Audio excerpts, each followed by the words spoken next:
Señor mío y Dios mío, creo firmemente que estás aquí, que me ves, que me oyes. Te adoro con profunda reverencia. Te pido perdón de mis pecados y gracia para hacer con fruto este rato de oración. Madre mía Inmaculada, San José mi Padre y Señor, Ángel de mi guarda, interceded por mí. La liturgia de la misa de hoy nos propone la famosa parábola del fariseo y el publicano, que subieron ambos al templo a orar. Jesús llega a poner a un publicano anónimo como ejemplo de humildad o de humilde confianza en la misericordia divina, mientras el fariseo hace alarde de su perfección moral. Dice la parábola, el publicano no se atrevía ni a elevar los ojos al cielo, sino que se golpeaba el pecho diciendo, oh Dios, ten compasión de mí, que soy un pecador. Y el Señor comenta al final, os digo que éste bajó a su casa justificado y aquel no, porque todo el que se ensalce será humillado, y el que se humille será ensalzado. Bien, la parábola presenta dos tipos humanos contrapuestos, el fariseo meticuloso en el cumplimiento de la ley, al menos el cumplimiento externo de la ley, y el publicano, por el contrario, pues considerado pecador público en la sociedad de su época. Y la oración del fariseo pues no es grata a Dios debido a su orgullo, que le lleva siempre a fijarse en sí mismo, y al punto de despreciar a los demás. Comienza dando gracias a Dios, pero es obvio que no se trata de verdadera acción de gracia, puesto que se jacta siempre de lo bueno que ha hecho y no es capaz de reconocer sus pecados. Como se cree ya justo, pues no tiene necesidad, según él, de ser perdonado. Y efectivamente, en sus pecados permanece.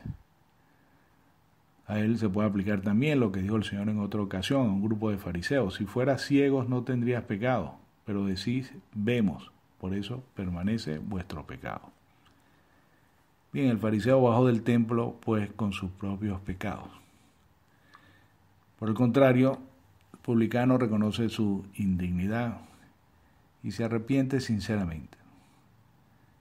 Estas son las disposiciones necesarias, de hecho, para ser perdonado por Dios. La oración debe brotar de un corazón humilde, un corazón arrepentido de sus pecados. El Señor nunca desprecia un corazón contrito y humillado. Resiste a los soberbios, da su gracia a los humildes. Y como el fariseo, pues también nosotros podríamos tener esa tentación de recordar a Dios nuestros méritos. Tal vez quizás pensando en alguna ocasión donde hayamos hecho las cosas más o menos bien, o alguna situación adversa, pasada o reciente que hayamos padecido y que hayamos vencido. Pero en cualquier caso, que saber que para subir al cielo la oración debe brotar de un corazón humilde. Deseamos ante todo siempre dar gracias a Dios, no por nuestros méritos, sino por los dones que Él nos ha dado. Nos reconocemos siempre pequeños, nos reconocemos siempre necesitados de salvación, de misericordia. Reconocemos que todo viene de Él y que solo con su gracia se realizará lo que el Espíritu Santo nos inspira. El fariseo se jacta de sus muchas virtudes, le habla a Dios tan solo de sí mismo. Y lo peor del caso es que al alabarse a sí mismo cree que alaba a Dios. El publicano pues conoce sus pecados, sabe que no puede vanagloriarse ante Dios y consciente de su culpa pues pide la gracia del perdón. Y este es el modo verdadero de situarse ante Dios y también ante sí mismo. Uno en el fondo ni siquiera mira a Dios, sino solo a sí mismo.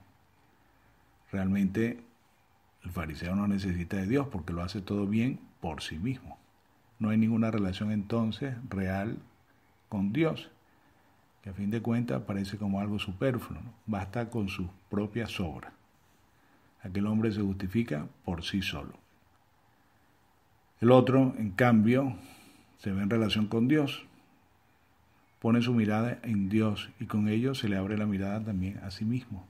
Sabe que tiene necesidad de Dios, que ha de vivir de su bondad, la cual no puede alcanzar por sí solo, ni mucho menos darla por descontada.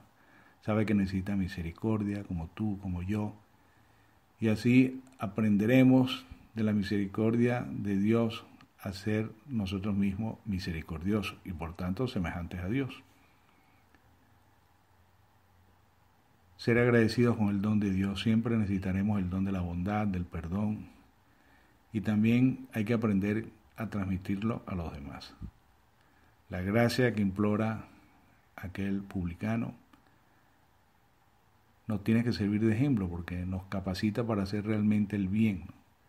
Necesitamos a Dios y como lo reconocemos, gracias a la bondad de Dios, comenzamos nosotros también a ser buenos. Y este es el quid del asunto, que lo bueno nuestro viene siempre de Dios.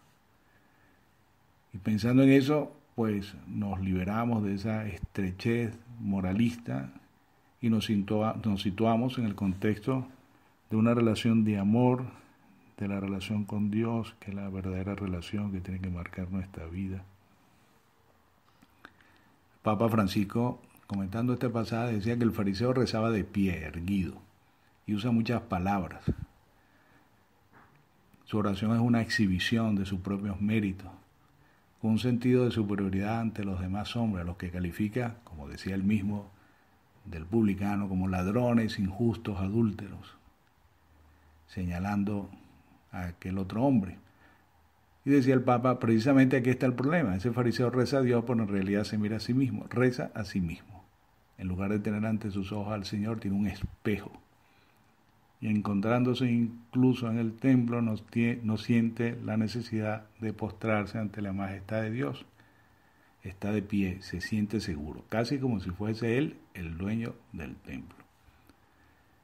Ven, se le olvida a aquel hombre que contrapone el mayor de los mandamientos, amar a Dios sobre todas las cosas y al prójimo como a sí mismo.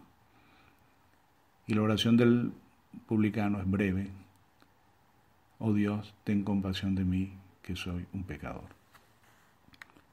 Bien, como sabemos, la soberbia compromete toda acción buena. De hecho, vacía la oración, aleja de Dios, nos aleja de los demás. Y si Dios prefiere la humildad, no es para degradarnos, sino que es una condición necesaria para ser levantados de nuevo, para experimentar así la misericordia que viene a colmar nuestros vacíos. Si la oración del soberbio no llega al corazón de Dios, pues la humildad sí lo abre, de par en par, ¿no? Se puede decir que Dios tiene una debilidad, la debilidad por los humildes. Esta es la humildad de la Virgen, en el canto del Magnífica, que lo expresó, porque ha puesto los ojos en la humildad de su esclava, su misericordia alcanza de generación en generación a los que le temen. Quien es consciente de su propia miseria, pues baja los ojos con humildad, siente posar de sobre sí la misericordia de Dios. A veces la gente piensa, y nos puede pasar a nosotros, nos consideramos buenos porque no hemos hecho mal a nadie. Bien, en realidad no basta con hacer el mal al prójimo. Es necesario más bien elegir el bien, aprovechando toda ocasión para dar buen testimonio de que somos los discípulos del Señor. La buena nueva del Evangelio consiste precisamente en que Dios ofrece su gracia al pecador. Los Evangelios se puede decir que presentan una auténtica paradoja. Quien se encuentra aparentemente más lejos de la santidad puede convertirse incluso en un modelo de acogida de la misericordia de Dios, permitiéndole mostrar sus maravillosos efectos a lo largo de su existencia. Nos encomendamos a nuestra Madre Santa María, ella que es refugio de los pecadores. También si a pesar de nuestros buenos deseos nos ha faltado valentía para dar la cara por el Señor cuando Él contaba con nosotros. Te doy gracias, Dios mío, por los buenos propósitos, afectos, inspiraciones que me has comunicado en esta meditación. Te pido ayuda para ponerlos por obra. Madre mía Inmaculada, San José, mi Padre y Señor, Ángel de mi guarda, interceded por mí.